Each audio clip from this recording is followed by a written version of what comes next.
Viewers, and YouTubers, this is GA Turks. I'm coming at you in my car. Normally I don't do car videos, but I just came back from watching Star Wars, The Force Awakens with a good friend of mine.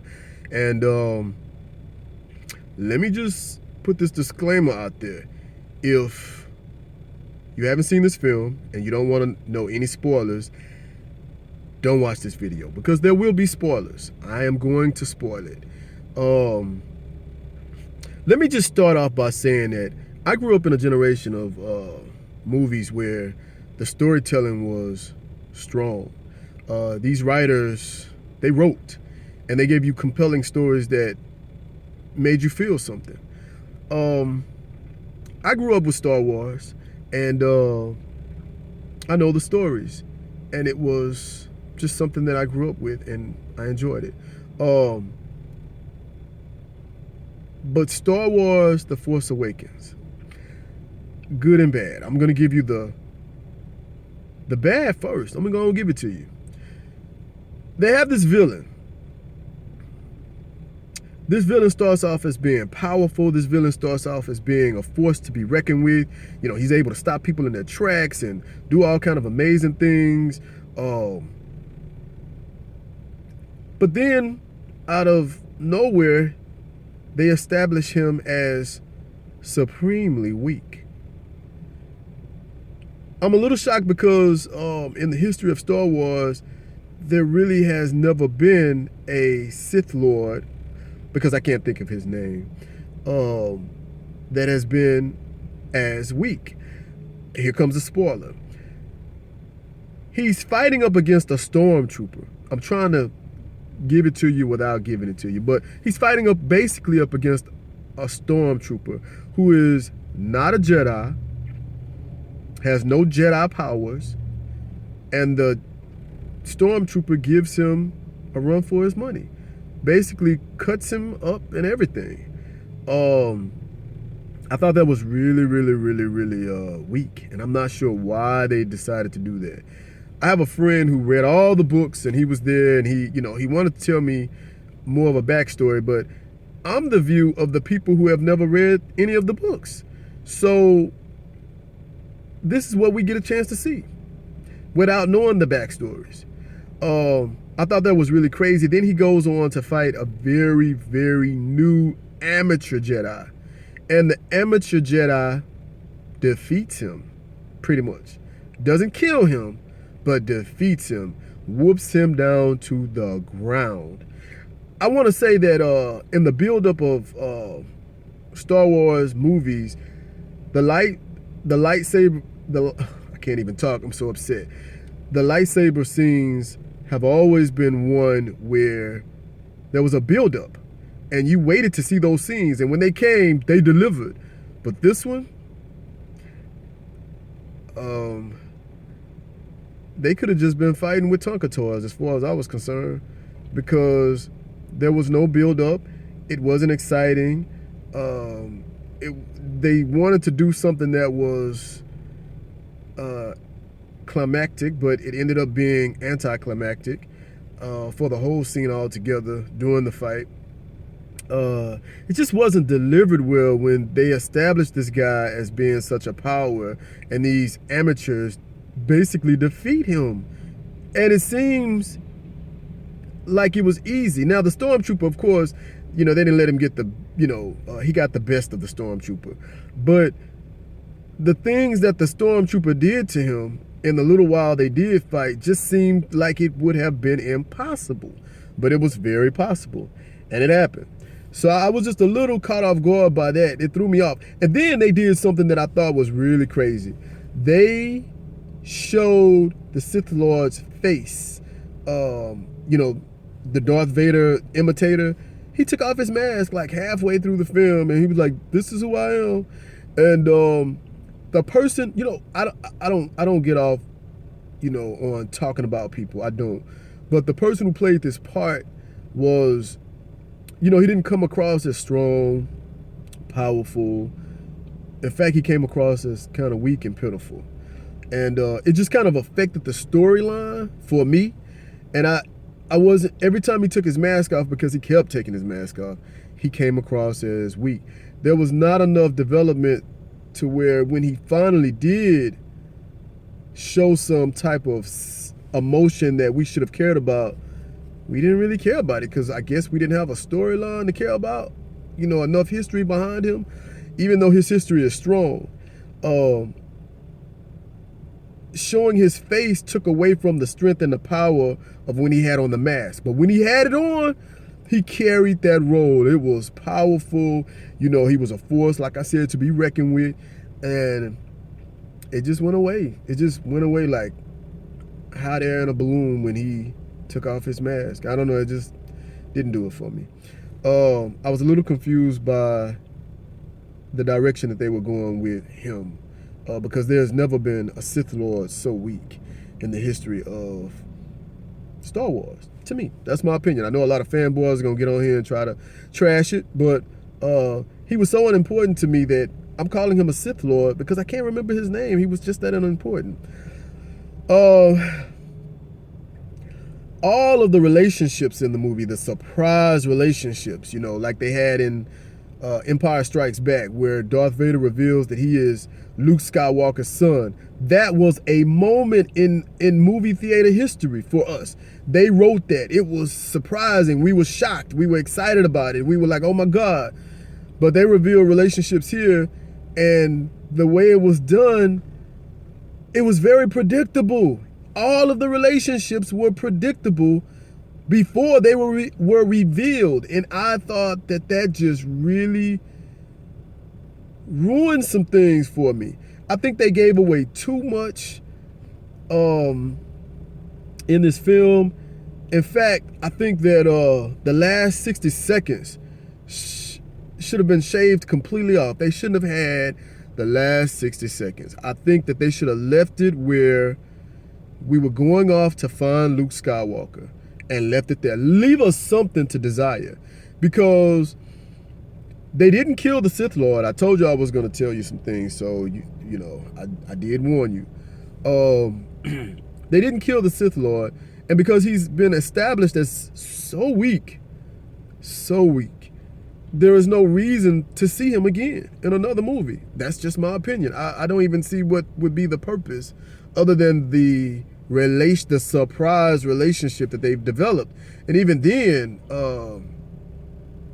I don't care. I wouldn't care. So they would have to really do something very interesting with him in order for us to want to see him again. And then there was a surprise death that I will not reveal, but as it was coming up, I predicted it. It was very predictable, and I was upset that it was predictable, just like all the relationships that were revealed that I predicted beforehand. It just left a lot to be desired as far as writing is concerned. You got to understand. So, me and a relative of mine, we were watching the new Dallas, and then it encouraged us to go back and watch the old Dallas. So we started going through those seasons, and they were phenomenal. The writing was off the chain. There was nothing predictable ever in that series. You never knew what was going to happen. And then when you even thought that you knew what was going to happen, something would happen that you totally didn't expect. And sometimes I felt like the writers would write themselves into a corner and have to go back to the writing table and have to figure out how to write themselves out of it. But it was always brilliantly done. Always brilliantly done. And they don't do that anymore in movies and series anymore. I just don't see it anymore at all. Not brilliantly done like it was there. Now, there may be a few of them that have recently come out that I won't name because I don't need y'all in my business. That would be all right, but they don't come close to the old writing. And watching the Star Wars made me want to wish that the old writers would come out of retirement and sit down and write us something worth seeing. I don't know. But I will say that the music, let's go on to the good. The music was the third, the fourth, and the fifth character of this film. It carried it. It made it compelling. The fight scenes were phenomenally done visually, musically.